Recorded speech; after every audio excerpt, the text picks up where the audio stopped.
$33 million, an A-list Hollywood actor, and an up-and-coming one as co-lead, and an interesting sci-fi premise, yet a complete and utter box office disaster.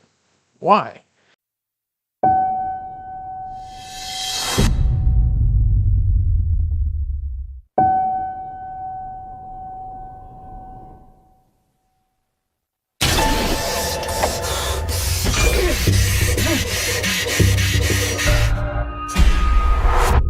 Pandorum began all the way back in the 1990s as a concept by Travis Milloy, the writer for the movie. The concept he came up with evolved very little from what we get for the finished film. The only real difference between his script and the film is that the ship in the film is a colony ship, and his script it was a prison ship. And the mutants aren't mentally deranged prisoners who begin to turn to cannibalism and spiral into madness. But at that time, during the 90s, he was still a fairly unknown writer and director for projects like Street Gun.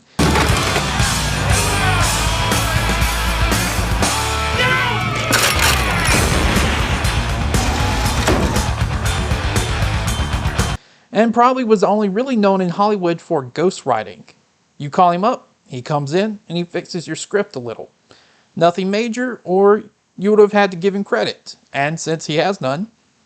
So he had no history for anyone to really latch onto and say, oh yeah, this guy's a really great writer. What's his next project? So Pandorum, which was the name of the ship in the original screenplay, was passed around Hollywood, never really gaining traction until Resident Evil. After that movie, companies like Constantine Films and Impact Pictures, the production companies on this movie, were actively looking for an American, or English-speaking, sci-fi horror movies. And you can actually see this during this era of films like Legion, Priest, Daybreakers, District 9, and so many more. So Milloy's script was brought in, but now they needed a director and funding for the movie. Paul Wes Anderson, the co-founder of Impact Pictures, reached out to Constantine Films, and because they worked together several times before, they agreed to do this movie together. And Constantine Films helped secure more funding from the German Federal Film Fund.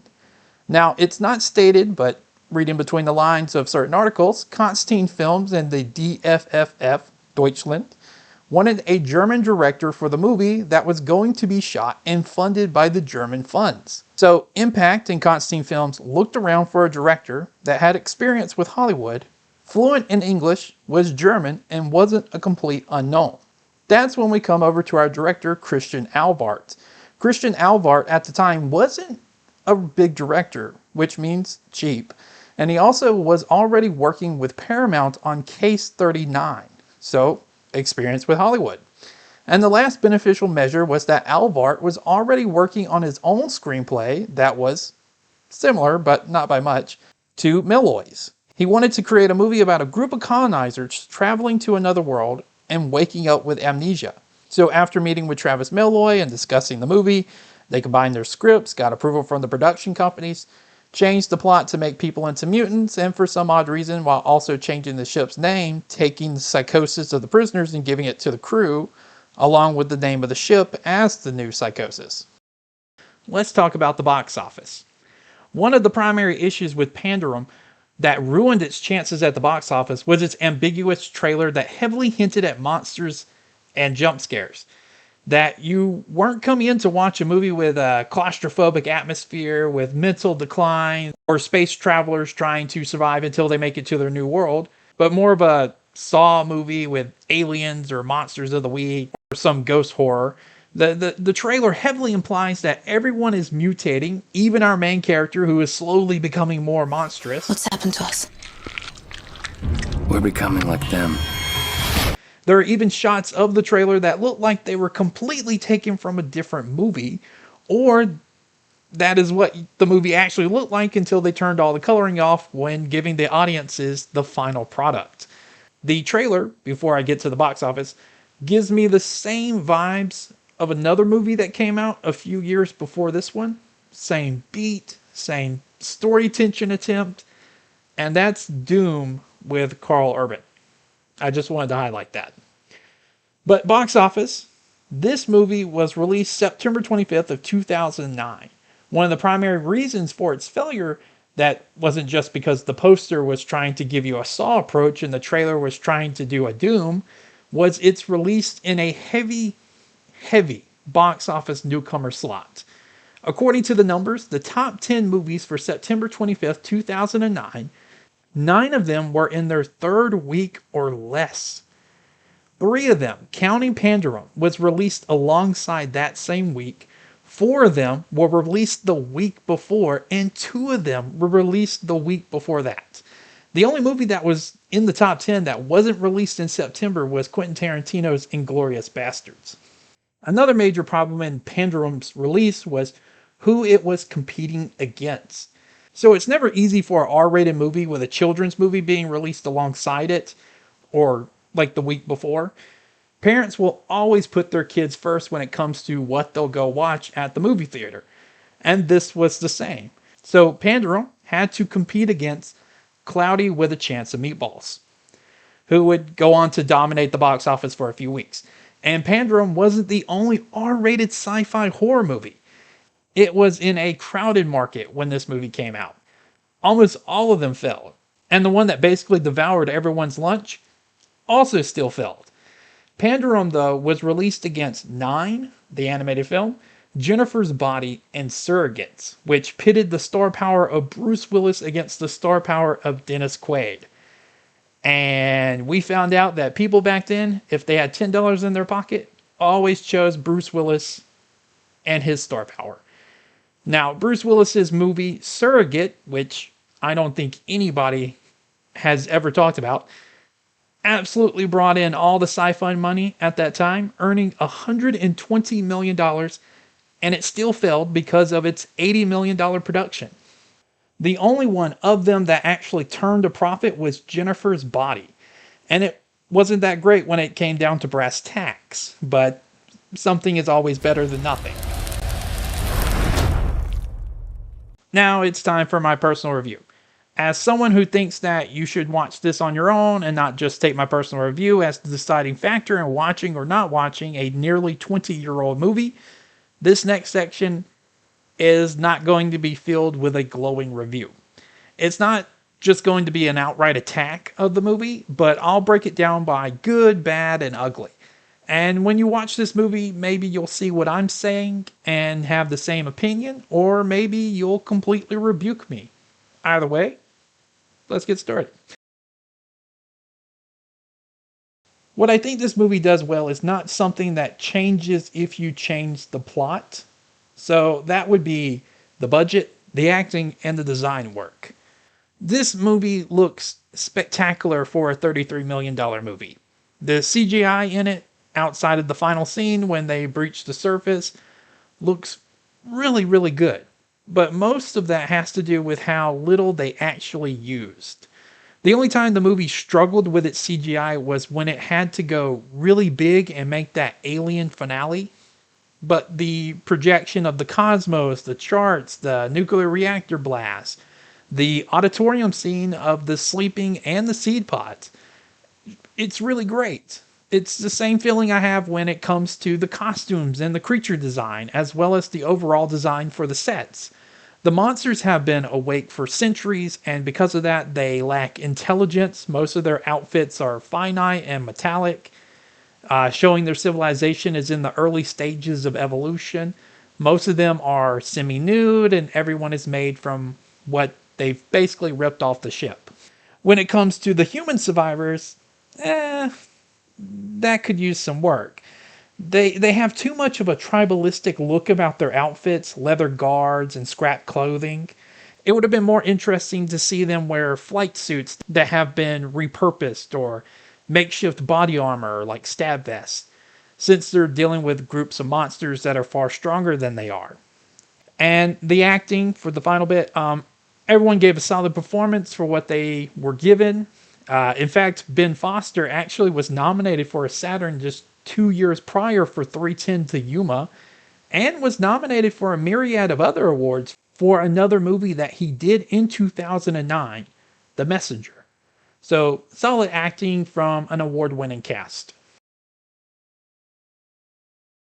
The bad things in this movie that aren't the ugly would be the lighting and the editing. The editing is not so much that it feels broken or out of order, even though Dennis Quaid's slide into Pandorum was spotted a mile away as soon as he began talking to his past self, but that's more of the writing. The editing mainly has to deal with the fighting or the action. Everything is quick, fast, the camera follows the action at times, which makes it blurry and incomprehensible.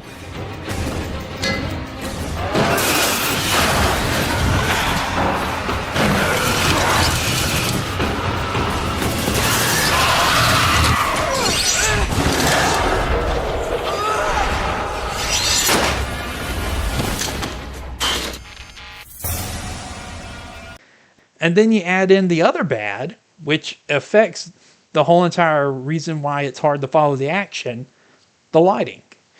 This is explained in the plot that the power is out because the nuclear reactor is out of alignment. But where other movies make that into atmosphere, like Alien, this movie is a lot like modern day horror movies. You can't see nothing. Everything is hidden behind the attempt to make you claustrophobic. Instead, you spend your time either straining your eyes or turning the brightness up and down. Like when our main lead is hiding from the first monster who rams his spear into the bootlocker that he hides in, I could barely make out what was happening. Yellow emergency lights with some flashing red lights for like exit signs and stuff like that would have made these scenes more interesting, more illuminated, and would have actually probably sold the claustrophobia even more. The ugly for the movie is mainly the plot holes, dead end introductions, and the mental illness that is Pandorum. First, let's talk about the dead end introductions. It's not so much people, it's locations. Why did we introduce the seed vaults? Honestly, why did Ben Foster eat an actual insect, not a fake one, when this whole room plays no part in the latter half of the movie? In fact, it's a super important piece of the ship, yet it's abandoned by the end of the movie.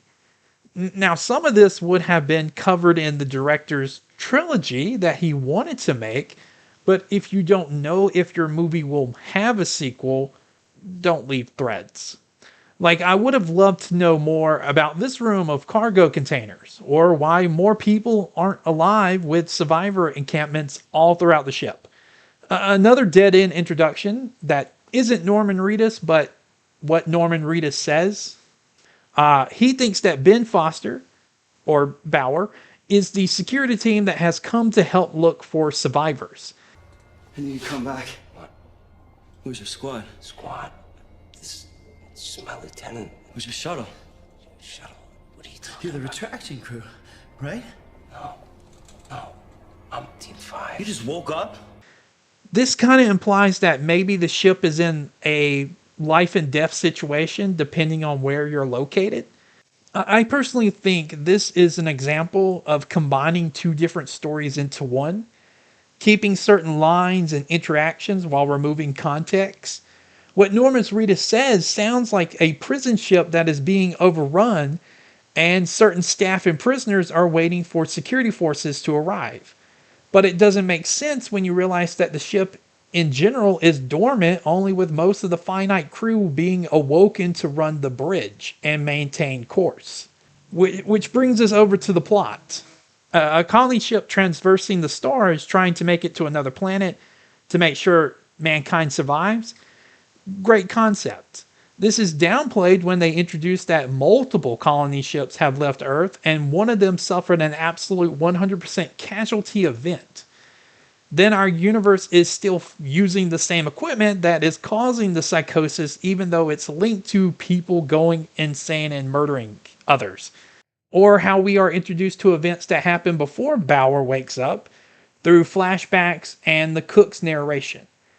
So, how does the cook know? Within the short time after the journey's beginning, probably around 16 years into the 120-year journey that would have taken them to get to Tanis, if you go by how each flight crew wakes up every 4 years to assume control from the other flight crew. Earth is destroyed. Gallo, which is Quaid's character, supposedly goes mad in his youth and murders the flight crew. If we go with my belief that he experimented on the rest of the crew for decades until he locked himself back into a cryopod, which is also another plot issue because apparently they can only be locked from the outside, yet that would imply that one person has to stay awake at all times. But Gallo would have had to have told the cook about his actions, locked him back in cryo, only for him to wake up 800 or so years later. Then he would have to forget who Gallo is so he can be killed by him on the bridge. That's bad. Now, if they went with that, they're all survivors throughout the ship, that opens up the story and allows survivors, those who weren't forcefully evolved, to tell their children about Gallo. This would have been solved by simply having one of the survivors who helps out Bauer not have a tattoo on their arm. That's all you had to do. And that would imply that someone was alive before, had a child, and that mankind is surviving in the catacombs while groups of cannibals are running throughout the ship. And finally, the Pandorum. How does this mental disorder work? One random mental degradation spirals you into madness, and for some odd reason, you murder your crew. Why didn't they just go with the actual mental disorders that have led people into madness through isolation and loneliness? You know, one of the more common traits for people who spiral out of control through degradation is that they try to escape the ship. So, you know, that would have probably been more interesting, that people try to kill themselves because they can't break out of their psychosis, which leads to other people being killed.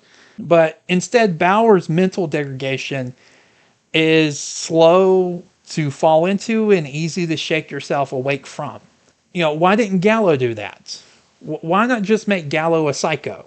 When he kills the cook, that could have been him not suffering from Pandorum, but finally recovering his memories, realizing that murdering and experimenting on the crew members was, you know, way more fun than he remembered it was. This means that secretly there was a homicidal maniac aboard the ship just waiting for the chance to strike. And he did so when most of the crew was asleep and his flight crew on the bridge was breaking down from the mental shock of finding out Earth was gone. But once again, I think this is because of the combining of the two scripts. If we were just given Milloy's script about a prison ship that was spiraling out of control, with murders and murderers taking over vast swaths of the ship while the rest of the crew desperately tried to bring order back, only to discover that it was their own corporal who put them in the situation, would have been a more coherent and well-told story instead of adding in Alvart's plot points as well. But that's just how I feel about this movie. I don't want to dwell on it too much longer. It's a fine movie from the late 2000s that shouldn't just disappear into the dustbin. The two stories that were combined are more interesting stories than what we were given. The environments are more interesting than our movie makes them. Our characters have interesting plot details that could have allowed a deeper story to be told if we followed one or the other script. Honestly, if I could have written this, picking and choosing what I like about the movie, I would have made a movie about a colony ship lost in space where crew members are awakened. But because, as we can see in this movie, the language barrier, religion, and culture divides the crew and creates conflict and eventual tribal warfare as they all compete against each other for the seed vaults, the agricultural farms, the water purification plants. Then, when everyone is dying and murdering each other, they realize that the ship is stuck behind the moon, as they were never lost, just docked in the wrong harbor.